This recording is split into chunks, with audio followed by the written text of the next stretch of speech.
శారదాదేవి సరస్వతీదేవి అర్చన చేస్తున్నట్టుగా భావిస్తాను. అందుకనే సాధారణంగా నా పాటను ఒకటి పాడుతుంటాం. ఆ పాట నాకు చాలా ఇష్టమైన పాట. ఎందుకంటే సందర్భంలో చిన్న మెలిక ఒకటి ఉంది. అదేదో అల్లుడు గారు ఏదో సినిమా గుర్తులేదు నాకు. ఆ సినిమాలో కథానాయకుడు పాట పాడేవాడే, అనుకోకుండా అతనికి ఒక విద్వాంసుడితో పాట కచేరీలో తలపడే అవకాశం వస్తుంది. ఆ విద్వాంసుడికి తనకు చాలా సంగీతం వచ్చింది, చాలా తలపడం సిచ్యువేషన్ అట్లా వెళుతుంది. సో ఆ రెండు పాటలని కూడా మా అన్నయ్య బాలుగారే పాడాడు. బాలుగారి ప్రతిభనికి తెలియదు, దానికి ఆకాశమే హద్దు. ఏ భావాన్నైనా గొంతులో తీసుకోగలడు, ఏ పాత్రలోకైనా వెళ్ళిపోగలడు, ఎలాంటిదైనా పాడగలడు. అక్కడ సందర్భాన్ని అవసరాన్ని రెండింటినీ అర్థం చేసుకుని అవసరాన్ని బట్టి ఆయన ఆ సంగీత విద్వాంసుడికి ఆయన పాడాల్సి వచ్చింది, ఈ కథానాయకుడికి ఆయన పాడాడు. కథానాయకుడికి పాడినట్టు బుద్ధిగా పాడాడు, ఆ సంగీత విద్వాంసుడికి పాడేటప్పుడు అంత గౌరవజనంతో పాడాడు. వికిరింత సిచ్యుయేషన్ లాగా వెళ్ళింది. అలాగే న్యాచురల్గా హీరో గెలుస్తాడు, వాళ్ళు ఓడిపోతారు. అది కథలో మామూలే. కానీ ఆ మధ్యలో పడిన లిరిక్ ఏంటంటే ఎవరు పాడడం మానేశారు.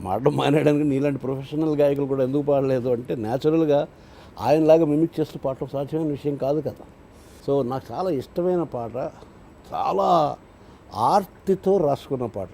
వీలైతే ఒకసారి పల్లవి వినిపించు. నా పాట పంచామృతం, నా గానాల గీర్వాణి స్నానాలు సాగించ, నా పాట పంచామృతం.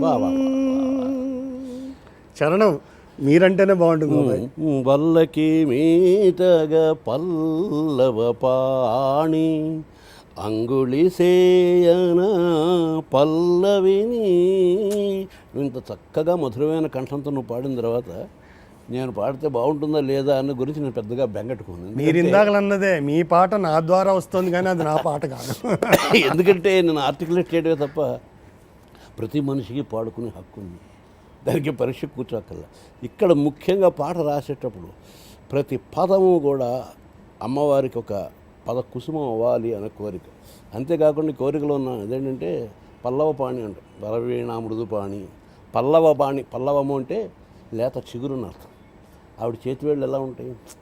సో నేను రాసే పల్లవిని ఆవిడ చేతివేళ్ళుగా మారుస్తాను. ఆవిడ కచ్చపైన వీణ మాడుతున్నాడు అంటే నా పల్లవికి అంత పవిత్రత ఆపాదించబడే అంత శ్రద్ధగానే రాయాలి. ఆవిడ ఆ మాట ఒప్పుకోవాలి, ఆవిడ ఒప్పుకోవాలి. ఒరే ఇది నా వేలుగా మార్చుకుంటాను ఈ పల్లవి.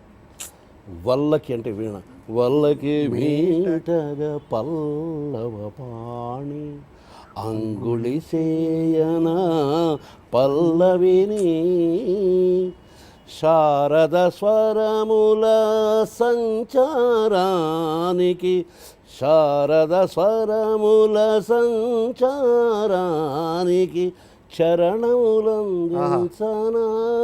ఆవిడ అలా కచ్చపి మీడుతుంటే ఆ తీగల్లోంచి వెళ్తున్న సరిగమల సంచారానికి నా చరణాలు ఆవిడ చరణాలుగా మారుస్తాను అంత హెచ్చరికగా ఉంటా. ఎందుకనంటే గళము కొలను కాగా ప్రతి పాట పద్మం.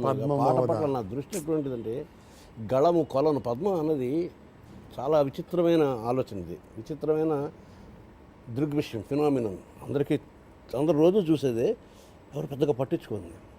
మనం పూజించే దేవతామూర్తులు అందరి తాలూకు పీఠం ఏది?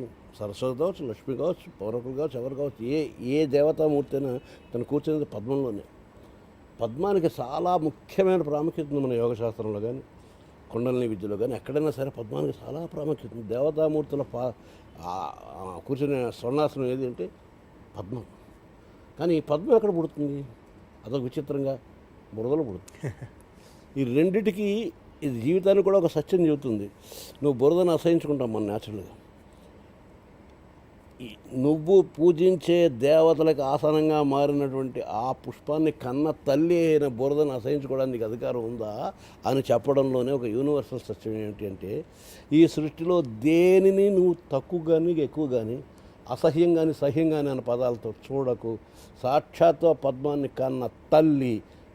నీకు డౌట్ రావాలని, నీకు ప్రూఫ్ కావాలంటే నీ వైపు నువ్వు తిరిగితే నీకేం వస్తుంది? ఎప్పుడు ఏం మాట్లాడతామో తెలియదు, ఎప్పుడు ఏ రకమైనటువంటి కావేశాలు, ఈర్ష్యాసూయలు, పరనింద, సోత్కర్ష, వీటితోటే నిండిపోయి ఉన్నటువంటి స్వరపేటకు ఒక బురద గుంట లాంటిదైతే ఈ బురద గుంటలోంచి నేను రాసే ప్రతి పాట ఒక పద్మంలాగా ఇక్కడి నుంచే రావాలి, ఒక పద్మంలాగా మారాలి.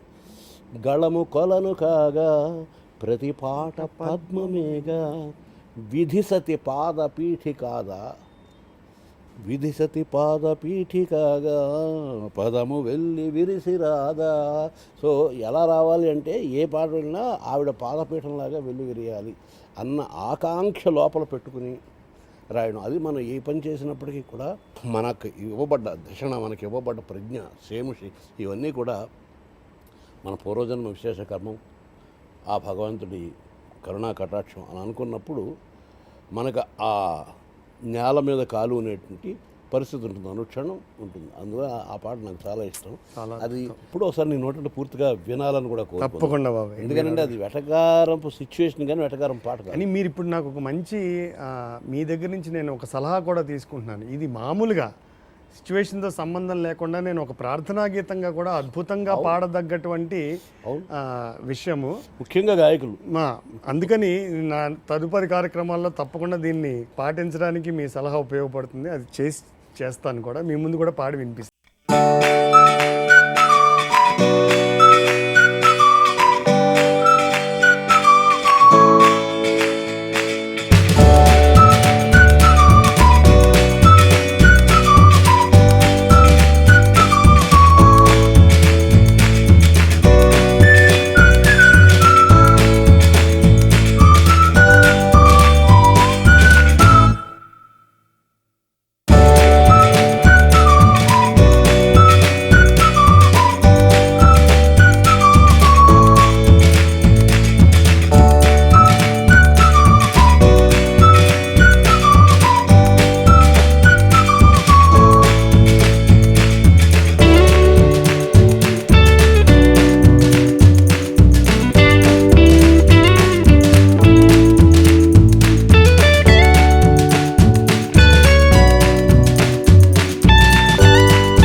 అక్షర ప్రజ్ఞ కలిగిన సరస్వతీపుత్రుడు నువ్వు నా పట్ల చూపిస్తున్నటువంటి వాత్సల్యానికి, నిన్న వీడియోలో నా గురించి, నాపై నువ్వు కురిపించినటువంటి నీ కవితా కుసుమాలకి సర్వదా కృతజ్ఞుడి తమ్ముడు. ఏం చెప్పగలను, ఎందుకంటే నాకు మాటలు రావు. నువ్వు రాసే పాటలు పాడగలను తప్ప నీలాగా రాయగలనా? రాసింది చూసి విని పాడి ఆనందించగలను. భగవంతుడు నీకు, నీ కుటుంబానికి, నీ వంశానికి ఉజ్వలమైనటువంటి ఒక గొప్ప భవిష్యత్తును, ఆ భవిష్యత్తులో ఆరోగ్యాన్ని, ఆనందాన్ని, మనస్థిమితాన్ని, ఐశ్వర్యాన్ని అన్నీ ఇచ్చి నిన్ను చిరంతనంగా కాపాడాలని కోరుకుంటూ చిన్నవాడవైన కృతజ్ఞతాంజలి.